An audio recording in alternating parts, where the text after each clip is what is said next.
श्राद्ध से संबंधित कोई भी शंका हो तो इस वीडियो को आप भेज सकते हैं किसी को भी, स्वयं भी देखिए। सारी शंकाओं का समाधान इस वीडियो के माध्यम से हो जाएगा।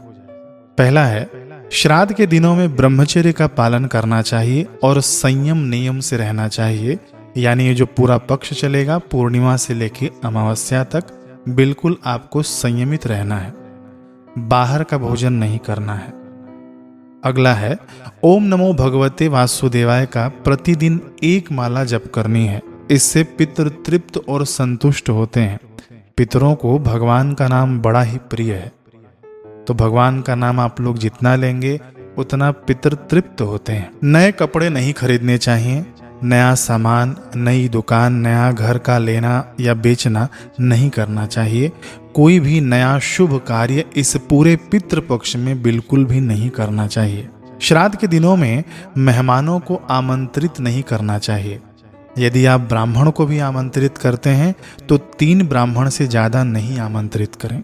यदि आप अपने घर में मेहमानों को बुलाते हैं तो इससे पितरों का अपमान होता है, क्योंकि पितर स्वयं ही मेहमान बनकर आपके घर में आए हैं। देखिए, पितरों के आने का समय है। ये 15 दिन तक पितर आपके आसपास ही रहते हैं, तो पितरों के सम्मान में या पूजन में आप विशेष अतिथियों को भी नहीं बुलाएं।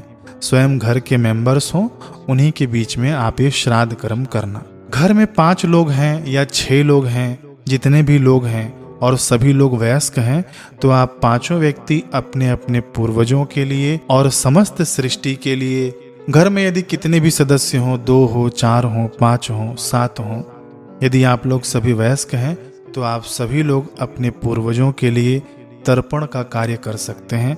ऐसा नहीं है कि घर में एक व्यक्ति ने कर लिया तो हो गया, बिल्कुल चल जाएगा, एक व्यक्ति भी करेगा तो, लेकिन आप सभी के सभी मेंबर्स कर सकते हैं। इससे आपके भाग्य सुधरता है। भाग्य जो कुभाग्य बना हुआ है, दुर्भाग्य बना हुआ है, वह सौभाग्य में परिवर्तित होता है। पितरों का आशीर्वाद मिलता है, दिव्य पितरों का आशीर्वाद मिलता है, देवताओं का आशीर्वाद मिलता है। तो इसे सभी यत्न पूर्वक करें। श्राद्ध या तर्पण में तुलसी पत्र का उपयोग भरपूर करना चाहिए और आसपास तुलसी जी के गमले हों तो श्राद्ध यदि हम लोग कर रहे हैं या तर्पण कर रहे हैं तो हमारे आसपास तुलसी जी के गमले रख लेना आप लोग। इससे बहुत ही अधिक लाभ होता है। तो अभी तक हमने सुना कि भगवान के नाम से पितर संतुष्ट होते हैं, और अभी हम ये भी सुन रहे हैं कि तुलसी जी से भी पितर बड़े ही संतुष्ट होते हैं। तो तुलसी का उपयोग आप लोग भरपूर करना। अगला पॉइंट है कि आप किसी भी प्रकार का इत्र या परफ्यूम इन पूरे पितृपक्ष में नहीं लगाना, इससे बचना आप लोग। प्याज लहसुन नहीं खाना चाहिए। किसी भी प्रकार का नशा नहीं करना चाहिए, नशे से बचना चाहिए। बाहर का बाजारू भोजन खाने से बचना चाहिए। ये 15 दिन तपस्या के दिन हैं। पितर लोग आपके मेहमान बनकर आए हैं तो उनकी सेवा आप लोग करिएगा, बिल्कुल दीन और दास बनकर। अगला पॉइंट है कि आपको इन दिनों में बाल नहीं कटवाने चाहिए। जी हाँ, किसी ने आत्महत्या की हो तो उसका तर्पण विधि या श्राद्ध कर्म नहीं करना चाहिए।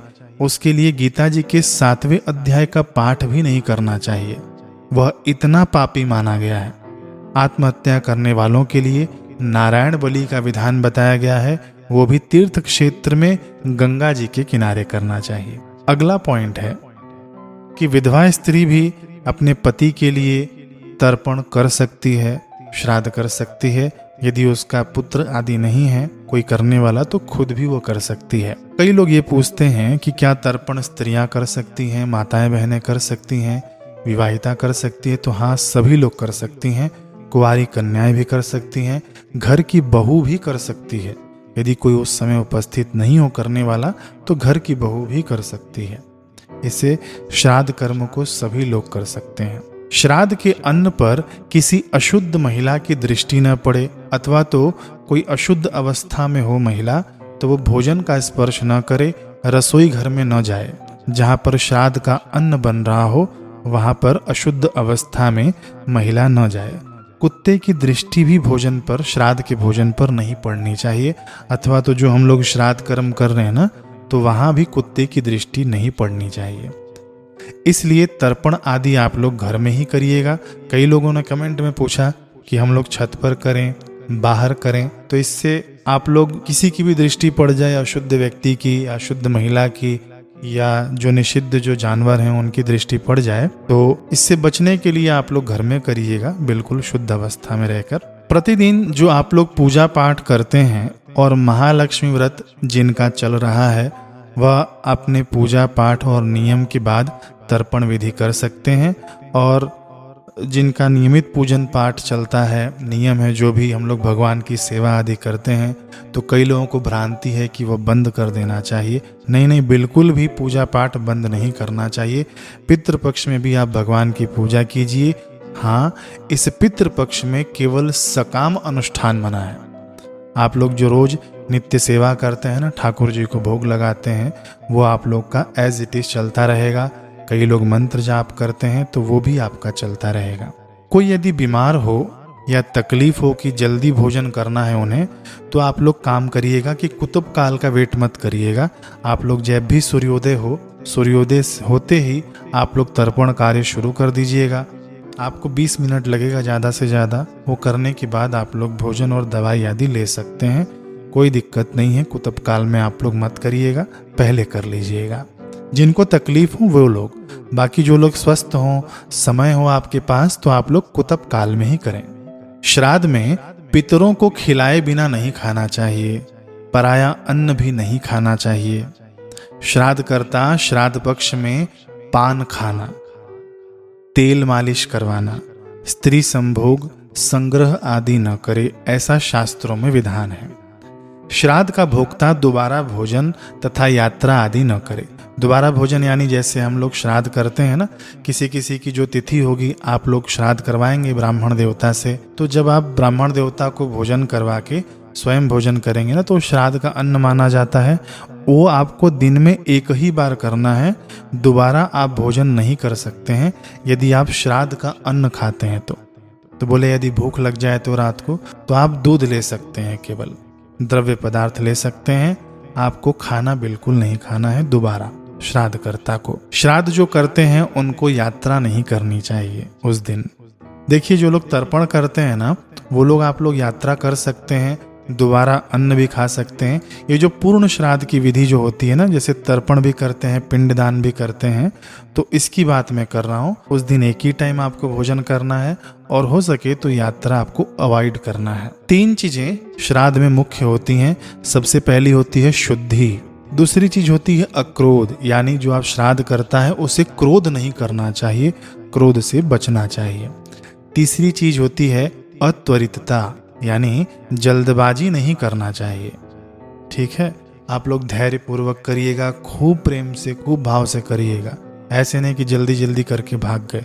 पितर लोग बड़े ही सेंसिटिव होते हैं, अशुद्ध चीज आपको देंगे तो वो लोग नहीं लेंगे। बिल्कुल शुद्धि होनी चाहिए उसके अंदर।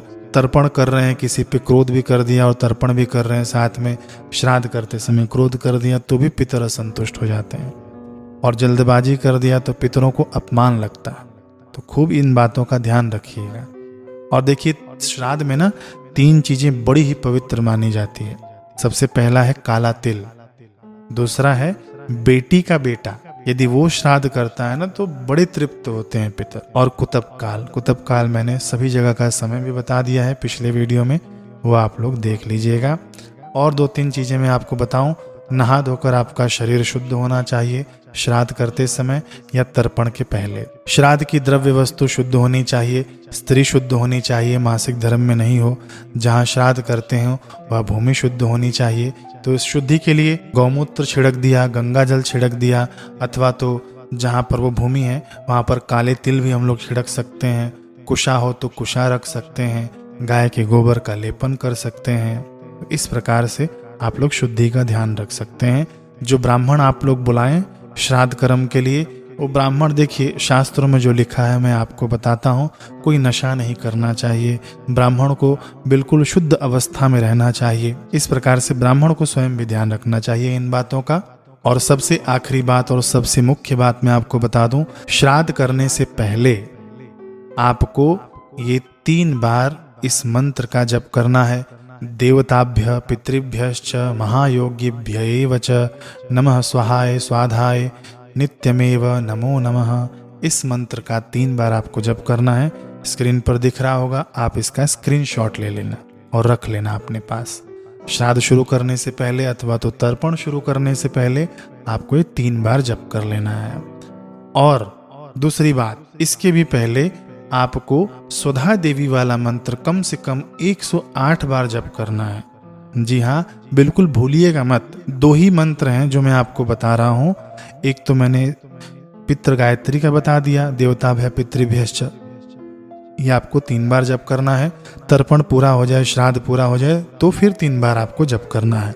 दूसरा मंत्र मैं आपको बता रहा हूँ, ये स्वधा देवी का मंत्र है। इसे आप यदि जप करते हैं 108 बार यानी 1 माला, तो पितर बड़े प्रसन्न रहेंगे आपके ऊपर। और ये पितृपक्ष में रोज आप जप करिएगा। मंत्र है ओम ह्रीं श्रीं क्लीं स्वधा देव्यै स्वाहा। ओम ह्रीं श्रीं क्लीं स्वधा देव्यै स्वाहा। ये दोनों मंत्र आप लोग ध्यान में रखिएगा। इन मंत्रों का स्क्रीनशॉट ले लीजिए। और मैं इसी चैनल पर पितृपक्ष तक 15 दिनों तक मैं मंत्र का लाइव कर दूंगा, आप घर में चलाकर रख दीजिएगा। ठीक है, इतनी सेवा आप मेरी भी स्वीकार कर लीजिएगा। लाइव में आप लोग चला लीजिएगा और साथ में रिपीटिशन होता रहे, भगवान का नाम चलता रहे। बस आप लोग पूरा का पूरा लाभ लीजिएगा श्राद्ध पक्ष में, बिल्कुल पवित्रता से। अगले वीडियो में मिलते हैं, सब्सक्राइब करके जाइएगा। हरे कृष्ण।